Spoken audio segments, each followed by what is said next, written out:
Computer says no, or does it? If you're one of the nearly 3 million people who signed the I don't want digital ID petition, probably because you don't want your entire life tracked or controlled, then you might have already received a response from the government. And that response, in short, was basically, we're going ahead with digital ID anyway. So there you have it. Thanks for your input, but they're doing it regardless.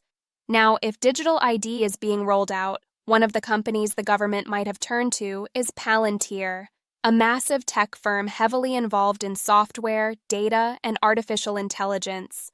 They're a big name, especially in the US, when it comes to AI systems and data analysis.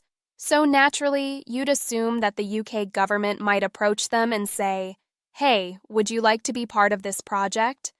But here's where it gets interesting. The head of Palantir UK recently made a public statement about this, and it's not what you'd expect. He said that while many people online have linked Palantir to the UK's proposed digital ID program, the company will not be taking part in it. Why? Well, he explained there are two main reasons. First, technical and ethical concerns.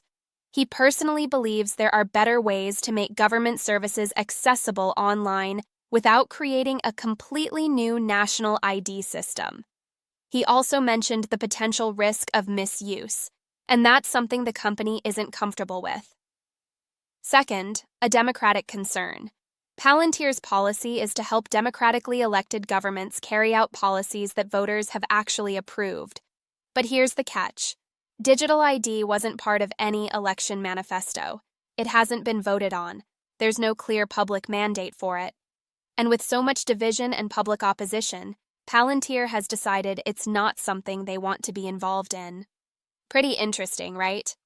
One of the biggest tech companies in the world, fully equipped for this kind of work, is basically telling the UK government, no thanks, there hasn't been a public vote and we're not touching it.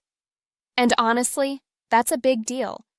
Because if even a data giant like Palantir is stepping back and saying, hold on, the people didn't agree to this, then you've got to ask, did anyone here actually get a say? Because I don't remember getting a vote. Do you?